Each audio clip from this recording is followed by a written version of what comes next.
Hey everybody, welcome to episode 133 of Making It. I'm Bob Clagett, here with Jimmy Diresta. Hey guys, how are you? Doing well. We also have David Picciuto. Hello, hello, hello. We also have some other people. Oddly enough, we do have 3 other people on the show today. And I'm going to let you introduce yourselves. It's me. Cool, glad to have you. So that is William Osman, for anybody that doesn't recognize the voice, which is very possible. We have William Osman and the silent cameraman, John, his cameraman, and... it's also me, Peter Streetball, yeah. I guess. So we have 3 other people from YouTube on today, and they're at my house. So we figured, hey, come on the show. We went some stuff. We went from never ever having any guests to having 6 at once. To make up for lost time. Was that a rule, or you couldn't get anybody on the show? Yes. Yeah. So, Yes. I don't know how to answer the questions now. We get asked all the time, like, you should have such and such on the show. And our typical answer is, we don't have guests on the show. Yeah. So, this is going to mess everything up. Well, how about we just say we don't take suggested guests on the show? That sounds snooty. Okay. Well, we'll come up with something. We'll work on it. There'll be a very, very complicated, delicate formula that people are going to have to figure out. And if they figure it out, we'll go, perfect.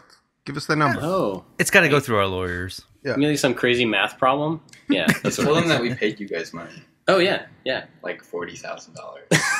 It costs $40,000 to be a guest on the show. So, yeah. I'll expect that check before you guys leave. Oh, that's after us. Yeah. Okay. So what's going on? Let's first go with David. What are you up to? I'm still working on the same stuff as last week. Still working on the kitchen table. And then hopefully later tonight, or tomorrow morning, I put out the video for the wormhole art. And that's it. Nice. Not much to say because nothing's changed since last week. Gotcha. Jimmy, what about you? I'm reeling in the comments for my steel bark table, which I released late last night. So it's exciting because the video is performing well. I really honestly put that video out expecting a lot of people to be like, what's wrong with you? Why don't you get another job? But everybody, just because I'm like kind of violating a slab, it's sort of the type of table that no one, you're supposed to just take it and like put French wax on it and not think about it. You know what I mean? You're not supposed to improvise on it. And so I did. And a lot of people are really giving me the thumbs up, which is nice. Everyone's really, really excited to see some innovation in that department, like a slab table, which I didn't realize it needed innovation. I just had an idea and I went with it. So I'm excited about that, and I'm already thinking of other ones to do. And but tonight, I'm going to continue work on my steel hatchet or steel axe. I'm making a steel-handled axe. And in all honesty, I need ratings. All my ratings are slipping. So whenever I make a weapon or something outside the box, everybody gets excited. So I have to make a weapon to up my rating. So what's different about this one than stuff you've done in the past, axe-wise? This is a steel. The handle is actually made out of steel. It's like a 32-inch steel handle, and it's going to be a double bit axe at the head. This is also an idea I've had for a really long time. And on my plasma table, I cut out 3/8-inch steel in like a lattice work. So like imagine if I took like the leg of the Eiffel Tower and made it into a handle of an axe. So you might think of like a solid steel, and you're like, oh, that's too heavy. But I cut out about 30% of the weight by cutting out little triangles and creating a cross brace design going all the way up the handle. So Is it pretty clean when you cut it on the inside? yeah, this one got a little squirrely because I think I lost my XYZ a little bit. Actually, I lost my X and Y just a little bit. So the holes, although I drew them perfect, they didn't cut perfectly because I had a couple of stalls. And so when you can start from, you can go into your vectors in the CNC programming and say start from here. So I had to do that a couple times, and then by the end of the cut, because the tolerances around all the so-called bracing was kind of skinny, it got really skinny in some spots and kind of a little fat. So I think everything moved just a touch, but on camera you might not notice it unless you listen to this podcast. So it's pretty strong, and it's much lighter than it looks. So tonight I'm gonna grind and shape it a little bit and try and get that together for my next video. So that's a fun Nice. one. And also, It'll be really interesting. Go ahead.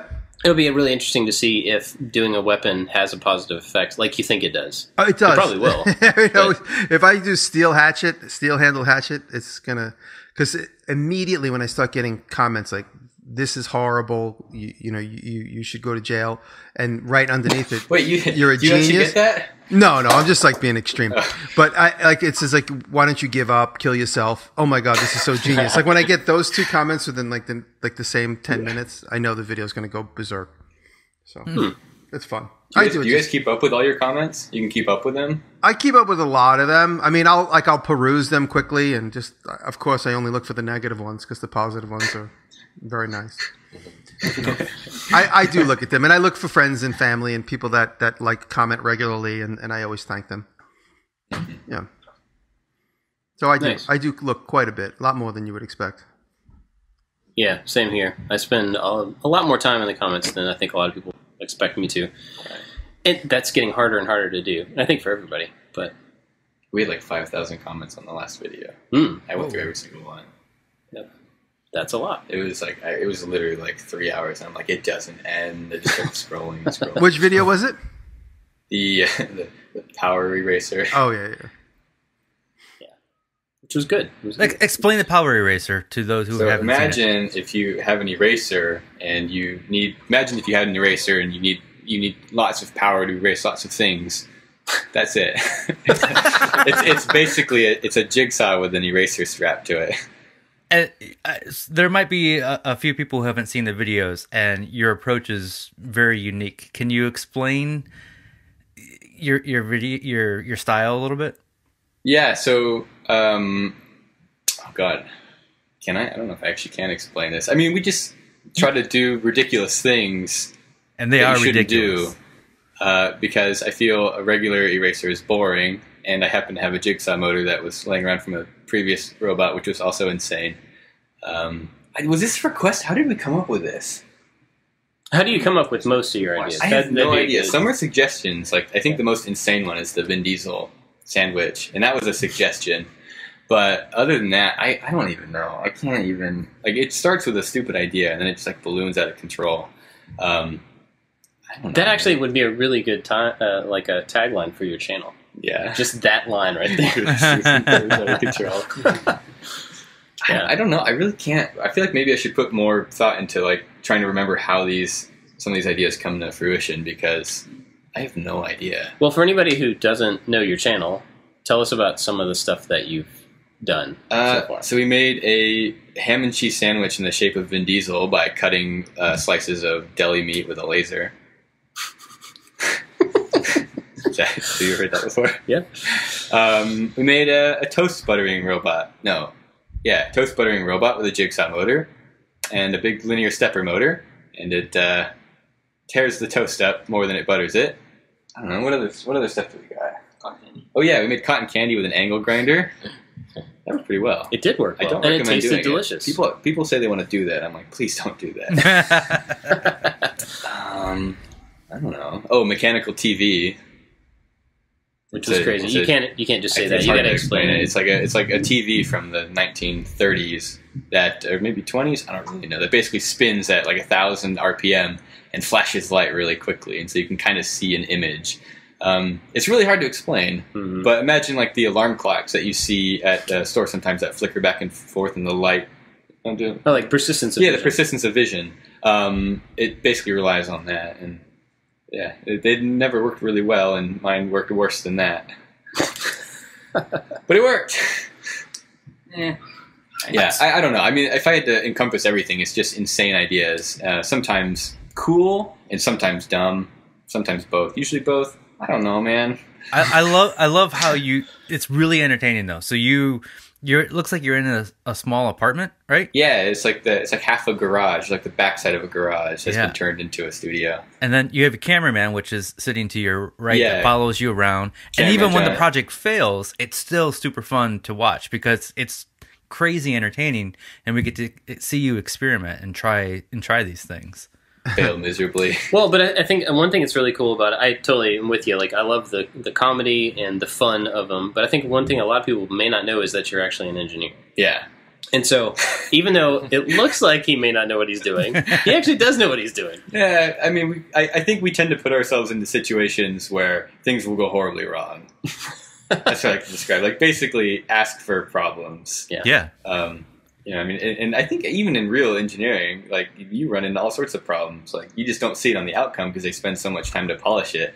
And you're kind of seeing into a lot of the disasters and struggles when, you know, you sort of implement these half-baked ideas. Yeah. So, can you tell us about, like, your engineering background? Yeah, so I have a bachelor's in mechanical engineering and a minor in electrical engineering. We graduated like 2 years ago, 3 years. I can't even keep track anymore.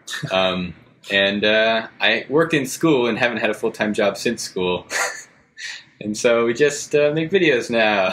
Awesome. Yay. Yeah. My parents are proud. Can I ask, what school did you graduate? California State University, Northridge. CSUN. It's like near UCLA, but not nearly as good. Mm-hmm. And what was your impetus to going on YouTube? I always ask everybody that. What was the very moment in time when you was like, I need to make a YouTube video? So we've actually been making videos since high school, Cameron, John, and I, and some other friends. But it was like skits and kind of stupid special effects and stuff. And you can find it if you search hard enough, but I'm not dropping any names. And that kind of started dying, you know, so we like go through school and now we're like entering the real world and have to do, you know, real jobs. And I started a blog to try and kind of document some of the projects I was doing, the more serious stuff. And so I asked John to help me kind of make a short video about it. And it's the most boring. I mean, it's pretty obvious that it's like the first video. And then it like just kind of ballooned out of control. That's it. You said, I think a lot of things in your life balloon out of control. They do, yeah. It starts off small, and then I can't tell you what happens. I have no idea. It just sort of snowballs into a giant balloon that's out of control. John, do you have a video background? Yeah, I have a film production major. Same school as well. Okay. Unfortunately. Yeah. John, do you ever get jealous that you're not on camera as much? Not at all. No. You don't want to be on camera? Don't want to be. No. Do you want to be on a podcast? Not really. I asked him, and I said, you know, William's going to be on here, and it's a great chance for you to, like, be able to talk about what you do without having to be in front of the camera, because I know you didn't want to, but yeah, it's not as bad. Well, it's not bad. We do have a lot of gear nerds that listen to the show. Do you mind just telling us what you shoot with? It's a Canon 70 Mark II with a Tamron 24-70 lens. Huh. That's pretty much it. It's actually, I think it's a pretty inexpensive setup. Yeah. Yeah. Low end. Nice. It has autofocus, which is nice. You couldn't do this with a lot of older DSLRs. Yeah, right. Cool. So we also have Peter here. Peter, tell us about what you do. It's sort of like Williams stuff, but it usually involves maybe a little bit more flying, maybe a little more RC, and using a flamethrower somewhere. Because Awesome. I think one of the better ones was this spider robot I got from China. But we put a Thomas the Tank Engine body on it, and underneath the Thomas the Tank Engine body, we put a fuel pump with a small flamethrower, and we kind of set the backyard on fire. It's just gasoline, right? Gasoline, yeah. This is a 10 out of 10. You should not try this at home. I see that that GIF is all over Reddit. Yeah, no one ever credits you. It kind of sucks though, because it did got stolen and put on Facebook, and it got quite a few million views on Facebook, which is kind of bad. But yeah. I guess it is what it is. We also did it with a fire truck too, and William actually did the voiceover of that one. And if you've ever seen a National Geographic documentary, you should probably go check that out. It's a fire truck that takes its name too literally. Amazing. Huh. But yeah, that's pretty much the extent of what I do. Right now, I'm currently building one of my crazier projects, which is probably an airplane. I might be flying. Yeah, it should fly. Peter's building like an actual real airplane. Yeah, well, it's an ultralight, so there's no FAA certification whatsoever for this type of thing. As long as it's under 254 pounds, and it should be done before the end of September, hopefully. Peter's gonna die. Let's hope not. So, William, why are you guys in my house? Because wait. Are you guys going to put a floor down with a robot? Oh gosh, Jimmy thinks everybody that's at my house, I'm putting them to work. that would be smart, actually. Yeah, maybe I should. A flooring robot wouldn't be bad. That's true. We are on a little bit of a North American tour, and so we were in New York. And did we say who we were hanging out with? I don't know. We were hanging out with Andrew Ray of Binging with Babish, doing a video, and then we went to Ohio to hang out with Peter and did a couple of videos, or just one. I guess two. One of them's yours. Yeah. And then up to Canada to hang out with the Hacksmith and Jerry Savall, though he's in the U.S. And now we're down here in Kentucky. You know where I live? They call it Ventucky. Really? Well, it's Ventura, but we have kind of like some. I say redneck. Is that offensive here? Yeah, not really. And they call themselves Ventucky. They call Ventura Ventucky. Yeah, there's a lot of those. There's like Nash Vegas. People like stick two places together. Yeah. That's interesting. I've never heard anybody do it with Kentucky, though. Yeah, so we're here in regular, real Kentucky to hang out with Bob and do things. I don't know. We have some ideas. Yeah. Some I don't know if we're going to be able to do. Yeah, he showed up with a handful of really horrible ideas, so we'll see how it works out. But you guys are from Ventura. Yeah, John and I are from Ventura, California. It's just like an hour north of LA. Cool. Next to the water. Peter, you're from Ohio? Yep, I'm from the Dayton area. Oh, more specifically Beaver Creek, but yeah, around there. Oh. David was in Dayton recently. Oh, yeah, I was just there a couple weeks ago. Are there actually beavers in the creek? I think I've seen beavers maybe once or twice, but I guess they call it Beaver Creek. Nice. Well, we don't really have a topic today, but I never talked about what I've been doing. So let me do that, and then we can still not have a topic. Perfect. So I've been working on my office some more, kind of like you, David, like the same stuff for the last couple of weeks.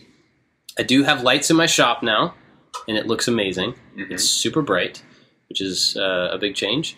My office is now almost, like it's getting close. I can put paint on the walls now, which is really cool.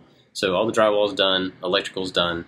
I'm about to put in a drop ceiling. Soundproofing? Something I've never... Do what? Soundproofing? Soundproofing. Yeah, soundproofing. So there's like soundproof stuff in the ceiling, and then I'm going to do the drop ceiling to help with it as well. And I've never done that before.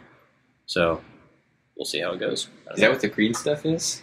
The green stuff, yeah, that's soundproofing insulation that is up there and kind of works a little bit. But so the office is coming along. I'm really excited to get it done because kind of everything else is on hold. Like I was talking about last week, the bottleneck, So I've kind of been doubling down on getting the shop and the office usable so that I can actually make content again. And I think that will make everything else be a little bit, more productive. And I don't think I'll feel as much pressure on the house once I get the stuff down here done that actually makes money. So that's what I've been up to. Very cool. Do we have anything we want to talk about today? I have a question. William, I was catching up on some of your stuff before I knew we were going to be together. And I saw you did the laser bandsaw. Is that something that you could really make? I mean, what is the wattage of that bandsaw that cuts through so fast? It's 80 watts. 80 watts. And Dave, what was the wattage you gave me on that laser? Was that a 40? That's a 40. And so what was, I haven't seen the video of you building that laser, but what is the complications in building that? Is there any? I mean, aside from just stepper motors and stuff? Okay. So the worst part, well, first of all, it's just scary.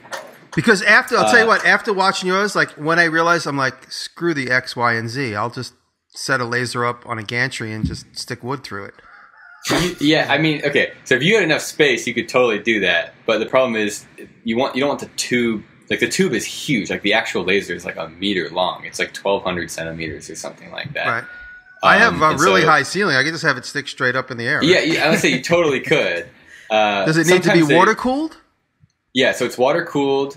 And like the big issue is getting the beam to the cutting head. So typically the laser is stationary inside the machine, and they use mirrors to bounce it to the cutting head. Right. But it needs to be really well aligned. And so if your machine flexes at all, like mine does, because it's just made out of like 20 millimeter 80/20, your alignment will kind of get out of whack. And so towards like the back right corner of the machine, the alignment's bad and it doesn't cut so well.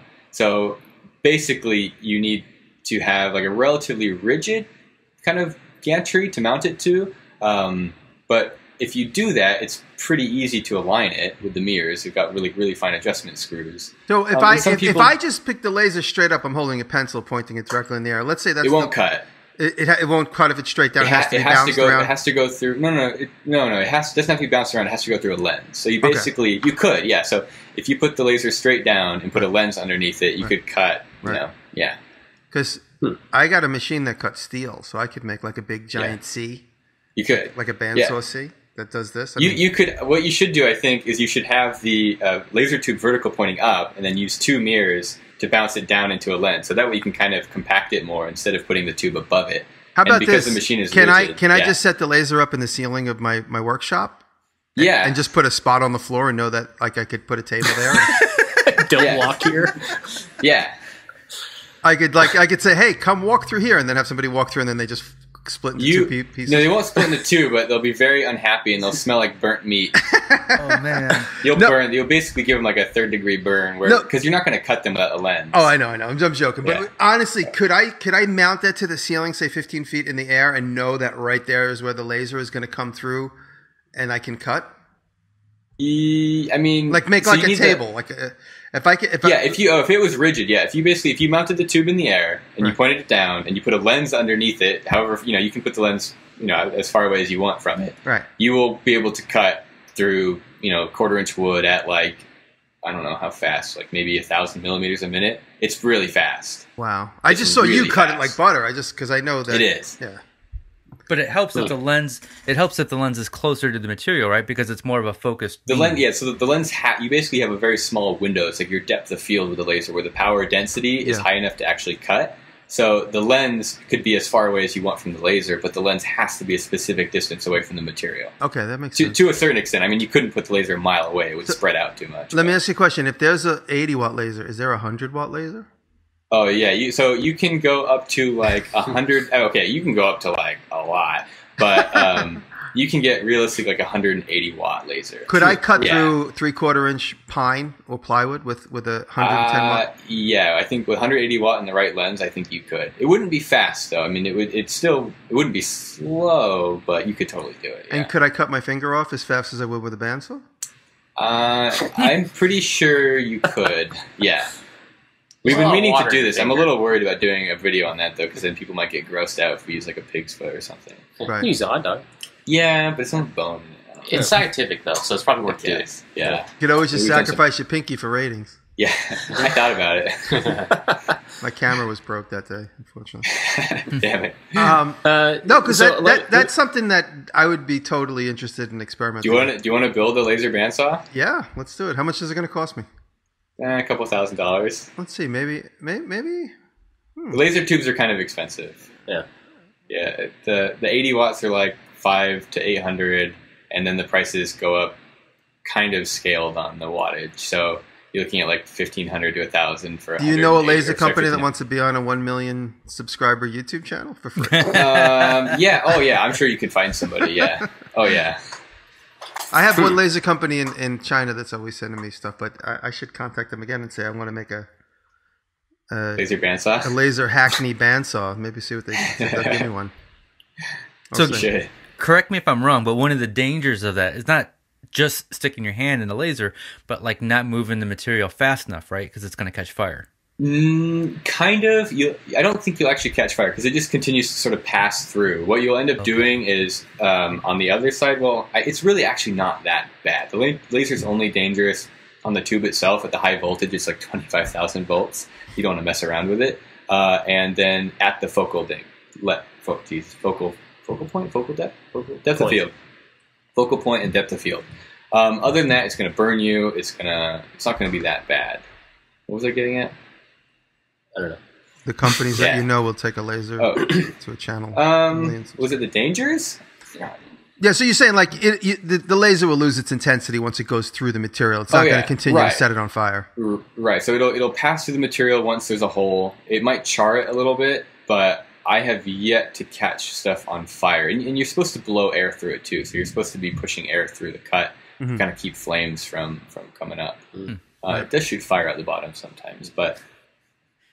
That's actually pretty. I lit a candle like that. That's on my Instagram. I like holding a candle underneath as it's cutting wood, and the fire from the gas coming out lights the candle. That's awesome.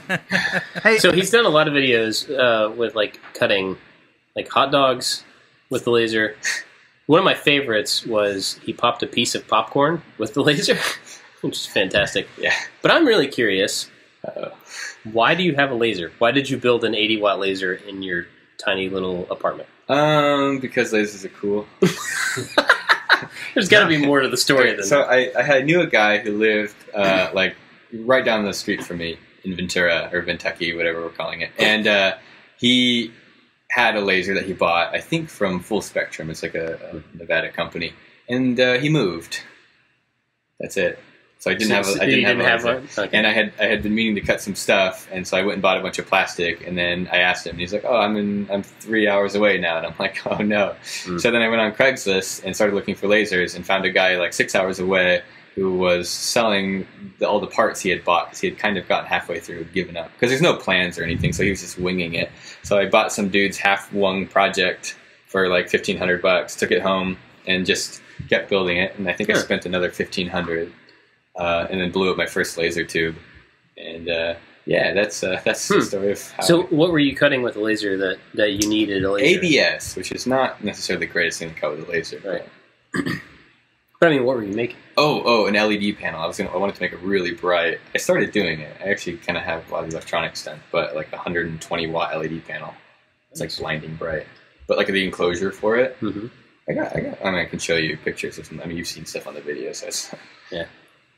Nice. Yeah. I was regretting it in the beginning. But the laser? The laser, yeah. Because, before it actually is working and you have all the pieces together and then realize you have to go spend another, couple $1,000s to finish it. Yeah. But I'm super stoked and happy that I did it now. Well, a lot of people, like when I've bought 3D printers or people have given me 3D printers or whatever, people are always like, man, you should just make your own.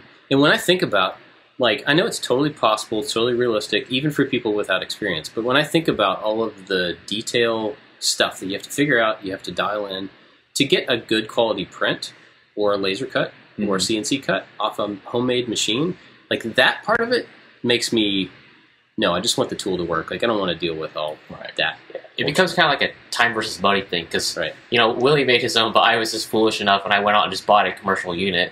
Right. I spent $10,000 to get mine. That's the big difference. It just works. I think the printers are so cheap now too that you'd be crazy to try and build one yourself. But the lasers are still at the point where it's like, if you don't really need one and can't justify the cost, you're never going to make the money back. I don't know. Yeah. The cost on lasers is coming down, I think, but yeah, I think it's still probably still out of reach. Right. But the gantry and all the mechanics of it, I guess, are the same between CNC laser and 3D printer at this point. Pretty much. It's just the tube. Bigger and the tube. Gotcha. The tubes are really big. I mean, they're like 80 millimeters in diameter, and they're super frail and scary and hard to ship. I think that's what, yeah. So, William, what are you doing for exhaust? So I have a 1.5 horsepower Harbor Freight dust collector. Oh, okay. And then like the air conditioning vents in a window where it kind of takes up the open window, basically that, shove it in the window and blow into my neighbor's backyard. Awesome. It's fine when we're cutting wood, but when we start cutting acrylic and plastic, they haven't complained yet. I always tell them hey, if it's really bad, just let me know. I was going to ask if they complained about it yet. I usually don't cut plastics when they're home. Oh, gotcha. Can you tell us a little bit more about your obsession with cat shirts?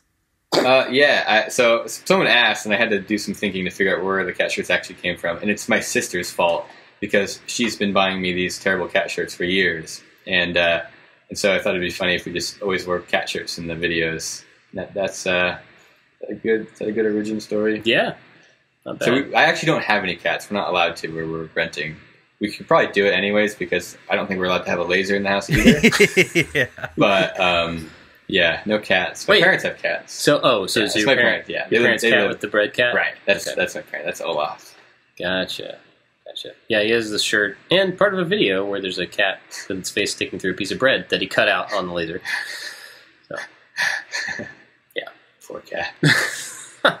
While you're talking about the cat shirts, I wanted to know about the giant posters on your wall of you riding a polar bear. Oh, yeah. Yeah. I knew I had to send out graduation cards, and I didn't want to be boring, so I spent a bunch of time and photoshopped that. Gotcha. Yeah. I posted it on Reddit back then, like really? 20,000 upvotes. Yeah, that was like the best post I ever posted. Awesome. So are you still using the same laser that you made from that other dude? No, the tube, no, I blew that up. Okay. But the rest of the unit is still all the same parts? Right. So he had made the gantry, and he had bought a bunch of mirrors and stuff. I think I would say he had done like about 1/3 of the work. Okay. So I had to order like another $500 for the 80/20, the the aluminum extrusion, and to build the box and the frame and everything. And then I ended up exploding the first laser tube when I was kind of test firing it. I wasn't running coolant through it, and I pushed it too far, and it literally exploded. Like in a glass shattering way? Wow. But on the inside. It's got like the outer sleeve, which kind of contained it, but it sounded like a gunshot went off in the house. Because it's just, it's glass, and it just, when it heats up, it puts it under like an immense amount of stress. And it just, explodes. Things do that. Yeah. And how big is the bed? So the cutting area is like, it's a little less than 600 millimeters by 900 millimeters, which is like 32 inches. It's like, my actual cutting area is like under 33 and under 24, I think. Something like that. Because the laser head, like the way it's kind of designed, like the motor will start hitting the side of the gantry, so it can't actually go the full length over. Mm-hmm. Gotcha. Do you have any plans to like change it or make it bigger or improve it? No, I don't. I mean, I have lots of plans, but the problem is it works really well or decently well right now, and so I like can't motivate myself to actually like even finish it. Like there's still like a breadboard with stuff and like wires like running around the whole backside of it, and aluminum foil that I like trying to cover stuff up that I couldn't get working because of the noise from the high voltage. So yeah, I'm going to finish it one day, but it's actually never going to happen. I think I've accepted it at this point. Nice. So you're never going to make that video explaining how to make the laser? I probably will. I probably will do a video without actually finishing it. I know I should, but the problem is it's going to be way different than the videos normally are. So right. Yeah. Well, so that's another interesting thing. I mean, we were talking before we started recording about like the kind of educational versus entertainment. Infotainment, yeah. I mean, from all of the stuff of yours that I've seen, it's been very, very entertaining and pretty light on the education. Right. Is that intentional, or is that... So you get audience retention on YouTube. Like they show you, I mean, you guys know this, but you can see the actual spot where people dip out, and people always dip out at the stuff that is attempting to be more educational. So I've come to the conclusion, I've talked to a bunch of people that I think inspiring people and not necessarily educating them is maybe the most effective way. So if you can get kids to like want to make stuff or realize that making stuff is actually kind of hard, but even if you struggle, you can still make cool things. I feel like that might be a better outcome than trying to be explicitly educational, because you can get that in school, but I think the hard part is teaching kids why some of these things are, useful and important. And if you see, me struggling and not having any idea what I'm doing, and then eventually coming out with something that kind of works, you're like, hey, maybe I can do that too. Yeah. Well, and even also like you're not being super disappointed that something doesn't work right. It's funny because like when some of your projects don't go right, you're like happy about it. Yeah. Almost. Like, wow, this didn't work. Yeah, awesome. Yeah. And it's still fun. And I think that says a lot to people being like, motivated to just keep doing things whether they actually work or not, which is a good thing. I've had some people message me saying that they like want to go build, like inspired them to go build stuff now. And it makes me pretty happy. Yeah. It feels like we're doing something right. Yeah. That's awesome. So do you have any plans? Like, to be more educational? No. I mean, just like channel plans or project plans that you can talk about. Yeah, so I've got a whole list of projects that some are suggestions, some are, my insane ideas. Cameron, do you ever come up with ideas? Sometimes. Not very good. But Cameron John's actually a bigger part of the process than I think most people realize, because it's like he's sort of my banter, my back and forth, to judge and come up with things, and does a lot of the art and stuff. So basically following like people's suggestions or coming up with crazy ideas, like we want to make an ice cream machine out of an exercise bike. So we just found that on the side of the road and dragged it all the way up the hill to the apartment like 2 weeks. I don't even know. Chelsea was not happy about that.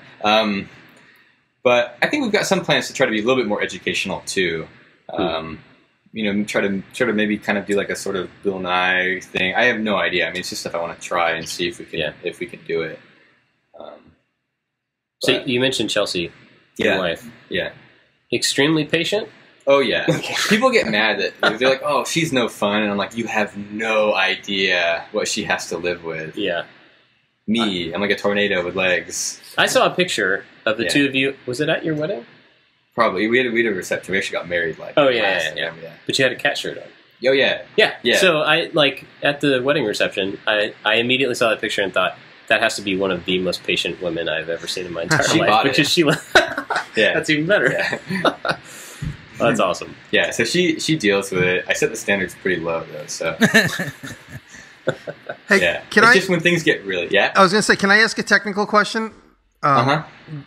This is totally off the topic. I'm sorry, but I noticed one of your Gadgets. videos you were playing with a brushless motor for the little power car. Yeah. Could you explain the difference between a brushless motor and why the casing turns and you know what I'm talking about? Like when you get a brushless motor, the whole casing outside turns. You The have to in-runner mount. versus outrunners. I've seen So I think it with the whole outside of the Right. the thing turns. Like it seems a little impractical because you have to only use those motor mounts that's on the face of the motor. And because I built a lot of toy products over the years, and we would always just capture the motor like around the housing, just Right. grab it like that. But you can't grab that motor like that because I think some of it has to. I talked to the guy who designed that brushless controller in that video, Oscar Weigel. Right. It's Weigel. And I think some of it has to do with where most of the inertia of the motor is. So if you're spinning like all the coils, it's more mass than the magnets, or it was the other way around. Do you know anything about I don't this? know. Also, notice they actually do make in-runner style brushless motors. You can Right. buy them like that. It's just they seem to be less popular. I think it has something to do with the RPM per volt or the way they're wound. Because Right. I know most of the in-runner style, like comparative to like a brushed 130 size motor, they used to spin really, really, really, really fast RPMs, and most of the applications people use them for, they go to a gearbox to further reduce the amount of speed for more torque. Actually, I think it has to do with getting more magnets into the motor. So you can put the magnets on the outside. You can Yeah, get like a right. larger ring. because it's a And you bigger can- ring. Right. So I think you end up with slower motors, These slower motors, yeah, but higher torque. higher torque, and that's what most people want anyways. Even the model airplanes, RC cars, and things like that. That's why they probably are just more popular and prevalent now. Right. Right. Dumb question. Why? What is the? I personally know, but what is the difference between a brushless motor and a traditional motor? I mean, like I know, Okay, but so- you should tell everybody for Actually, people. I who No, don't. I I mean don't because it's a discuss base like a brushless motor has no brushes. But why are brushes Right. like why now So in the you- advertising PR world? Why are brushes bad?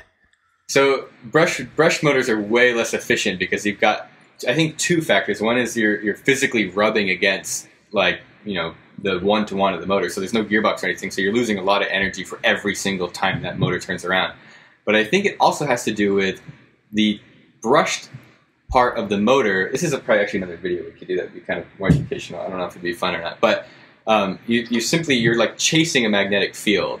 So it's like like the bunnies on the track that the greyhounds chase. Yeah. So the way that the brushes are contacting the different coils in the motor is you're constantly shifting the magnetic field through different circuits, and so it's chasing the magnetic field as it rolls around, and that timing is controlled by the brushes. Literally, it's like rubbing against different copper contacts. Because the brush rubs against copper contacts that are split, Right. they're cracked along the shaft. Right. So it's just turning different sets of coils on and off, which keeps the magnetic field constantly forward, which makes the magnets chase it. Right. Then with a brushless motor, you have to time it in an intelligent way. So your timing is all done with a little microprocessor. See, I didn't know that. Right, so you can drive yes. it much more efficiently by putting like a true sine wave into it instead of just all on or all off. And you can get them like to spin smoother. There's less friction because there's no physical contact, but they're way more difficult to drive because you have to know where the motor is in order to apply the appropriate amount of current to the right coils. And so they use like crazy. It's not. I don't know. It's relatively complicated. Because I'm electronics. experimenting. I haven't really taken it too much further than just getting the motor to spin. I had one of my interns, a young high school kid, who's an electrical engineer. He bought the parts off eBay and made skateboard. I'm making an electrical skateboard, but it's like an odd concept. And anyway, he had to buy the control. He's like, we have to buy a controller. It's $30. Or we have to buy the battery. It's $20. I'm like, just buy whatever you want. I don't care how much it costs. Yeah. And he had to buy this little controller, and I didn't. I'm like, I just said okay. But in my mind, I'm like, boy, I don't understand why he needs that. In the old days, we just stick a motor to a battery and it would turn. Right. But right. Yeah. that so makes you can't perfect sense. do So, that. Yeah. and then You just catch on fire if you tried it nowadays with the brushless motor. Yeah, we just catch fire. yeah, see, You can short out one of the phases. well, see, I knew that there was a reason that we shouldn't just try that. In my mind, I'm like, okay, stick the battery on the thing; it should work. And he kept saying, no, we need a circuit board in between. And I didn't. I'm not an electronics guy, but I. So the one familiar. problem with the controllers that are cheap is that they work by using the motor as a generator, like back EMF. I might be botching some of these terms. I'm not an expert at this, but the motor has to be turning in order for the controller to know where the motor is. So you can't spin it to start? Right, so you have to pre-spin it. And so if it's a skateboard or something, you're going to have to push to get it to spin. So there are drivers, and that's the one thing we use for the power wheels. That's so funny because we were having problems and it wasn't spinning. We were pulling the trigger. And I wonder if we give it a kickstart, if that would have helped each time. It might. Was there a load on it? Was it heavy? Like, was it on the ground? No. Just free spinning on the table. Sometimes they'll kick themselves. They'll just kind of twitch. When you see brushless motors twitching, that's what they're doing. Is they're trying to kickstart themselves to know where they are. They're also trying to find out which way they need to fire the phases to rotate a certain way. So that's why they do the kicking, and then they eventually figure out where they need to go and they start spinning. Right. But if you're stalling it like on a skateboard or whatever, I had this problem too. I took a Tonga Winnebago and put a brushless motor on that, and we stood on that and rolled that thing around New York in one of the videos. That's awesome. So we were actually going really fast, and some drunk people were like, "What is going on?" when we did that. That was a lot of fun. But yeah, that would not start. If you were to sit on it and hit the trigger, it would just kick around and not move. It has to be kind of bump started to allow the motor to generate some of that EMF, so the ESC can figure out which way it needs to fire the phases. You can buy censored motors though, so this is a thing. And most the boosted board and stuff have sensors on the motors, and so that you don't have to kickstart them. So they're specifically made for high torque, low speed applications. Wow! See, I'm glad I asked that question. I just learned a tremendous amount. All I know is that about a year ago, brushless motors were the thing, and motors with brushes were bad, and that was because of DeWalt's marketing. They've been blown up. New brushless motors. If you have brushes, your screw gun's gonna fall apart. It's like why all of a sudden is it how powerful? Yeah, it's ridiculous too how powerful the brushless motors are. That was kind of going on. Same thing, same story with the brush motors and brushless motors for model airplanes, because I have a big model airplane background, and everyone's like, "Oh, don't fly electrics; those are garbage airplanes." And now everyone's flying electric because it's more powerful than the gas or glow motors. The only thing that is really detrimental to that stuff right nowadays is just the batteries. The batteries don't last as long as a gas motor will. The motors you have, he's got these how big are those in diameter? 6 inches in diameter. They're 10 horsepower each. I think they're they're it was 9,000 watts. They're 12.5 horsepower. Yeah, because I have 25 horsepower worth of electric motors. Because the plane I'm building is going to be electric that I'm flying in. It's brushless, so. Wow. And you're actually flying in the air. He's going to die. No, I'll be fine. I thought we went over this. How big is it going to be? It's a 24-foot wingspan. It'll weigh about 180 pounds. Twin electric, so each motor puts out about 75 pounds of thrust. So 150 pounds of thrust I have going there for me. How many Kentucky Fried Chicken buckets is it going to take to make this plane? Yes. William wouldn't stop asking about making a life-size version of that, and the answer is I'll die. You're going to die in this one anyway, so. So what kind of background do you have that you know that stuff? A lot of tinkering. I spent most of the time sleeping in high school, which is probably not the best thing to do. But when I was awake, I would usually just read magazines about airplanes and RC stuff and all the electronic stuff, and just any chance I would get, I would just go to forums and learn as much as possible. So it was kind of just learning just by failure. So I just kind of was a tinkerer, and that's generally what still works for me, is just tinkering. It's going to be what's the word? Experimental. Yeah, they have experimental aircraft, and they get certified all the time. Yeah. Experimental things that you actually sit inside of in the air scare me a little bit. But hey, man, I have 98% confidence in Peter. It's just that slight 2% of I built airplanes pretty large before. The largest one I have is 16 foot. It weighs about 50 pounds, and it's flown many hours and hasn't fallen apart. And I put that thing up through some pretty good stresses. So I'm pretty confident I can get this one done because this is using more aviation-grade parts. Peter has a GoFundMe for a parachute. I'm not even joking. Someone egged me on to do that. Probably help that out because it'd be a good thing to have. But yeah, a ballistic parachute. That means it's there's a parachute in a box, and you have a rocket attached to the top of the parachute. So the rocket fires out of the canister. It pulls the parachute out. Now you can deploy it at a lot lower altitude, so you're less likely to die. Less likely to die. It's still a possibility, but wow.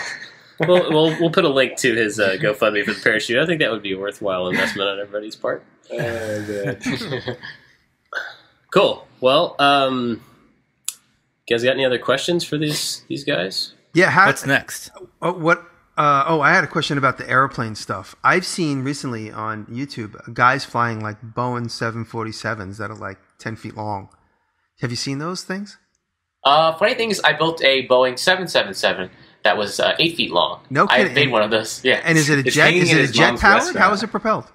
It's electric ducted fan, which is electric jets. Right. Well, people like to use that term a lot. But it's hanging in my mother's restaurant. It has lights. It has retracts. The flaps work and everything. Okay. I built that when I was actually in high school. And it Actually, when I flies. got out of high You could school. send. It flies, yeah. And is it just? Wow, that's all I want to say. It's, cool. Yeah, it's made out of foam. It's just carved out. So you use a hot wire. You just made the nose and you made the tail section. You rolled some Depron foam into like a cylinder shape, glue it all together, and you got yourself an airplane. Wow, That's all amazing. there is to it. And you have electric. There's electric jet engines that are available now. Yep, you can get this too. A lot of people really like using them. How They're does called, an like, electric jet engine work? I mean, don't you need the pulse from the fuel? It's a loose term. It's really called an EDF, which stands for Electric Ducted Fan. So there's that brushless motor in there, a brushless in-runner, usually coupled to a lot of a multi-bladed fan, and it's a hair dryer. It's just People like a supercharged yeah. hair dryer, basically. Yep, exactly. You got it. People love saying jet engine because it sounds fancy, but nah. Does it it's just sound like a jet dryer. engine? Because this airplane I watched, It really does. So Yeah. I watched it take off, and I'm like, I don't understand this at all. Like it was like from another universe. You'll really find some electric ducted fans that are piped just right, that they get that harmonic weird sound. I don't really know how to explain it, but it really does sound like a jet. It's just not as loud. Because you get that whistling with a jet that you just can't get with the fan sometimes. Wow, that's incredible. You learn awesome. something new every day. Crazy. Yeah. Where are you guys traveling to next? We're going home finally. Actually, we signed up for a STEM class at the YouTube space in LA. So we're flying home to LAX, and then we have to go like an hour away from LAX to get our car, and then we're going to drive back past LAX, go to the YouTube space, and then we're going to drive home at like 10. So we're going to have a really long day on Wednesday. Oh, man. Hey, Wow. if I can get like $4 or $5 grand together to make a bandsaw, laser bandsaw from the ceiling of my shop to the floor, is that something you want to come to New York and do? I will gladly help you make a laser bandsaw. I think that would be hilariously awesome. Because there are some Super dangerous. physicalities. There's some bandsaw physicalities that, like, when I watched it, I thought to myself, okay, that's cool, but it's squirrely. It's squirrely. It's hard to stay on the line. But you can combine some, like, let's say, for instance, if you put a fin sticking out of the table, an 1/8-inch fin, that'll come up directly behind the laser. So when you make your cut immediately goes into a fin that's going to help you stay straight. And if that fin is skinny enough and the back of that fin is sort of bullet-shaped, you can make curves. Because part of having a bandsaw blade is, and you can obviously make tighter curves with a thinner blade front to back, and you can make more perfectly straight cuts. So you could potentially, well, if we have like a 6,000 watt laser, we could do like a resaw and have like a deeper fin behind the laser. So right at the front of the fin, the laser might come down, and then. So I was already. How wide is a bandsaw blade usually? Probably like 2 millimeters, 3 millimeters. You can get like 3 millimeters, 4 millimeters. I don't know if this will affect the fin at all, but the laser, it's like a 0.5 millimeter. It's like less than a millimeter. Do we make a skinny fin? That's all. A really skinny. It'd be the tip of a razor blade. That's actually an interesting thing. Have you ever seen? I mean, that's essentially a riving knife. Yeah, exactly. On a bandsaw. Yeah. Have you ever seen a bandsaw with a riving knife? I have not, because the riving knife is behind the tooth, the entire band of the blade. That's why when you resaw, you have a deep riving knife that stays. Gotcha. So I never thought of it that way, but that's exactly what it is. Andrew Klein did a video a few weeks ago on using one blade for curves and the same blade for resaw, where he put a riving knife behind it, right? Something like that? Yeah. Like one on top and one on the bottom. Brilliant idea. Yes, I remember that. I forgot about that. Yep. Yeah, and if I remember right, that might be the video where he said companies steal this and use it. Right. One of his videos, he said, this is just a free idea, take it. And somebody should. Wow. Yeah. That guy's full of good ideas. Yeah, Andy's an incredible inventor. Yeah, so if you guys are down for the cause and I can get the money together. Yep, that sounds like a project that we would do. Like I said, we'll just mount it in the rafters of my shop. My shop's got like 25-foot ceilings. We'll just mount it in the rafters. I'll get a genie, whatever those things that lift, and you set it all up. Just put a spot on the floor and put a circle around it and say, "Don't stand here." What could go wrong? Cut sandwiches in half and stuff. We could make the Vin Diesel thing, like, one piece of ham at a time. Yes. Oh, yeah, I'd be into that. All right. I'm going to think about that. That's a fun one. Awesome. Well, I look forward to seeing that. You could probably cram it in just an old bandsaw too. Yeah. There's a giant laser tube sticking out of the top of it. Just stick the laser tube kind of in the back. So I don't know. I'm not really sure how much. Well, it would be funny if I can get my hands on it. I might be able to. Like, in the turn of the century into like the first part. Well, they still make them, but there's a lot of these old bandsaws that have a big wheel on them, a 36-inch wheel, and the casting is this big, tremendous, like 700-pound C with like a big table on it. So I can get my hands on one of those, and we could mount the laser to the top of that. There's plenty of room up on the top to like point it however many you bounces. You can put it on the side too and just use 2 mirrors. That's what I'm saying. We could have it up. just point around to wherever you need to, just to condense the whole action of everything. Right. Yeah. Well, all right. I think this is a great, terrible idea. I gotta say, it was really nice knowing both of you. Yeah.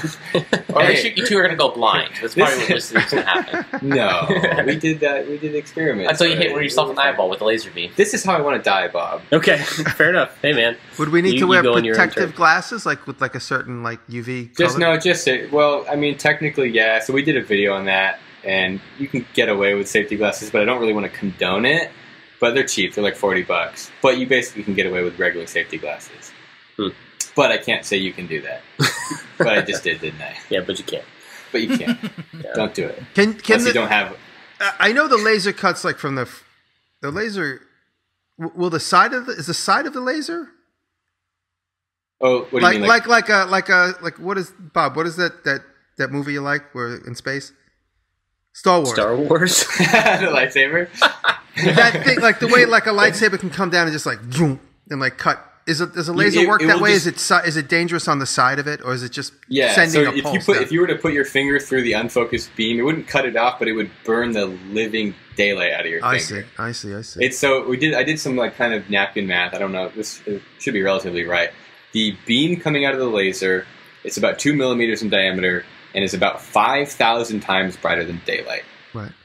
When it gets focused, the focal, like in the depth of field, it's 100,000 times brighter than sunlight. Wow. So imagine taking a big circle of sunlight and condensing it down into a tiny, tiny, tiny little dot, and it just vaporizes everything. So both are dangerous. The focus beam is really, like, it will punch right through your finger. Wow. Just like a saw blade. Yeah. Wow. That's a nice justification that you just dropped in there. Oh yeah, it's just like a saw. It's what we do all the time. It's not like the same thing, man. I guess if you had to pick one way to remove your finger, would you like to use the traditional bandsaw or the laser? The laser. Oh, it would cauterize it. Yeah, it would cauterize the wound. I think the saw blade would be more painful than the laser. Well, what about when it comes to the bone? Okay, yeah, let's move on. Okay, moving on. Honestly, I know this. I'm going to say this, and I've talked about this before. I've been cut on both a table saw and a bandsaw, and getting cut on a bandsaw, the RPMs, like the reaction, the speed, everything is like much lower. So when you get cut on a table saw, it's like, oh, I just lost my finger. When you get cut on a bandsaw, it's like, oh, my finger's going to the bandsaw. Ow, let me pull it out. Oh wow, that was just a nick. Oh wow, that's a really deep nick, but I'll be okay. But you have much more reaction time on a bandsaw. Is that better or worse? It's better to have more reaction time, but with the laser, I don't know. That's what I'm saying. You might go, vroom. Oh wow, my finger just flopped on the floor. It's shorter. Yeah, it would be bad. You would not want to put your finger under. Because even if you went really fast, it would just go like through half your finger. Well, we could send like the laser. Now we're brainstorming for real, but the actual, let's say the lens is at the end of a long tube, and the laser comes down through that tube. It could be opaque or translucent, just to block the views.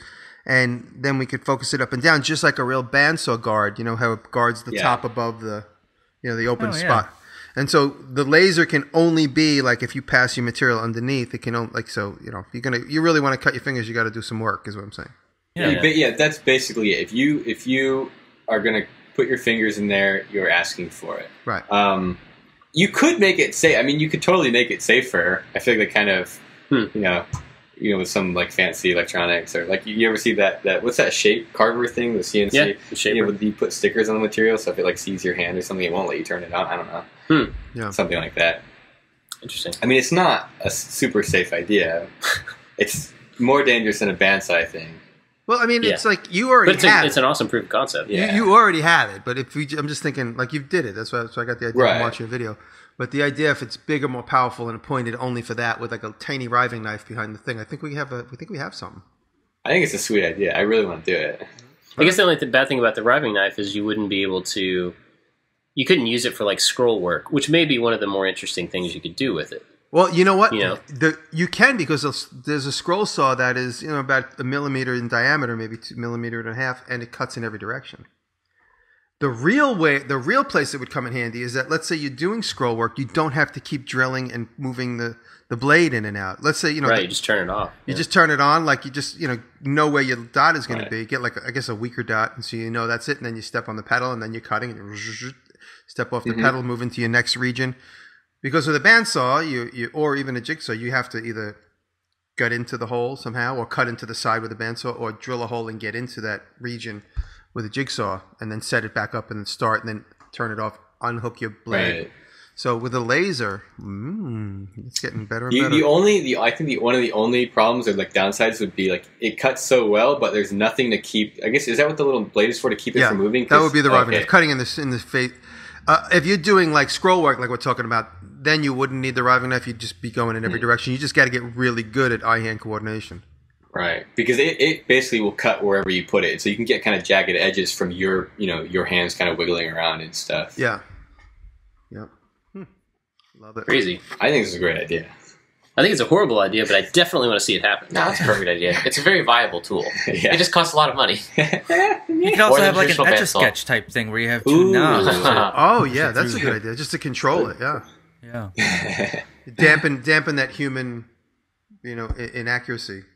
Yeah. Oh yeah. Or you could do like the handheld thing, Oh, where the handheld the CNC thing yeah. moves, like the laser head moves a little bit Oh, to compensate for your jaggedy. Wow. This just got way crazier. I feel like we should just stick with the laser tube sticking down into an old bandsaw. Yeah, as a first step. As a first step. A second step. Yeah, right. Yeah, that's true. Can you imagine like in 100, like let's ideate for just 1 second. In 100 years from now, what is shop tools going to look like? You're going to have a laser bandsaw because we just invented it. So, right. Well, you invented laser it. Jigsaw? A laser jigsaw, you pick laser scroll saw? Laser skill saw? a circular saw? Laser. Or you're just going to like walk up Laser to stuff drill press? and think about it, and then the plywood's going to just go and break into the Laser 6 pieces. screwdriver? Laser tape measure? I think in 100 years from now, there won't that. be screws. I don't know what's going to be there in place of it, but there won't be screws anymore. It's going to be like magnets embedded in wood. You're going to buy a sheet of plywood, and there's going to be magnets throughout the entire sheet of plywood. You just snap off the piece that you want. The wood all snaps together. All right, next week let's just think of the tools in 100 years from now. That'll be a next week show. That's a good topic. Yeah. Tools in 100 years. All right.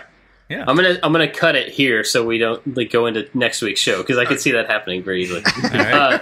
And we still have the after show, and these guys are gonna hang around for the after show. Oh, cool! So for Patreon supporters, you can listen to more with these guys in just a minute after we finish up. After this, we're gonna talk about tools in 4 years from now.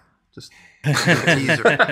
Move a little closer. So I want to thank our top Patreon supporters really quickly. Make, Build, Modify, Torble, Terry. It's Terry. He sent us an email saying it's Terry. Yep. Yeah. Works by Solo, A Glimpse Inside, Keith Decent, Ashley Stilson, Malton Make, Corey Ward, Evan and Caitlin, Jedediah Schultz, and Wise Old Dow. But also everybody else who supports us on Patreon. Super cool. We're really grateful. And thank you for you guys for being here. Is that Evan and Caitlin? Yeah, Evan and Caitlin. Oh, nice. Awesome. Hi, Evan and Caitlin. Yeah, thanks for being on the show. Thanks for having us. Yeah, for letting us in your house. Absolutely. For a few nights. If David and Jimmy, if you don't hear from me, just send help. Yeah, I think that's it for this week. Unless you guys got anything that you have been watching that you really want to throw out there. Just one thing real quick. There's a podcast called How I Built This. It's an NPR podcast, and they interview people who like the latest episode is the person that started Airbnb, and it's a really, really good episode. It starts there's like it goes over the failures and how they built it up with no money, like they were completely broke and maxed out their credit cards. It's just a really inspiring story, and the whole podcast is good. They also have interviewed the guy who started BuzzFeed, a bunch of other big business people. But so check out How I Built This. Nice, awesome. I think you guys should both brag about your channels right now. Oh yeah. Oh yeah, go check out Peter Streeple. Go check out William. He has a lot of subscribers and a lot of people commenting. Peter has more subscribers. 331, yay! Yeah, you actually. I know the number. I use it to brag about to ask for like free stuff from an RC Do you ever company. send a second email and say, "Hey, sorry, that was from 2 hours ago. It's actually 10 more than it was." I did that to Hobby King You because did? they wouldn't give me the motors I needed for this project like 6 months ago. Yeah. Now I'm like, yeah, it's 10x doubled in size. You sure you want in on this? And they're like, okay, we send you motors. Nice. All right, well, go check them out on their channels for sure. Yep. And that's it for this week. That's it. Thank you guys. See I you love next this time. bandsaw. I love this bandsaw idea. I can't wait to try it. That's what I It's love. gonna happen. You can't tease it and then not make it happen. That's true. It's gonna happen. I love it.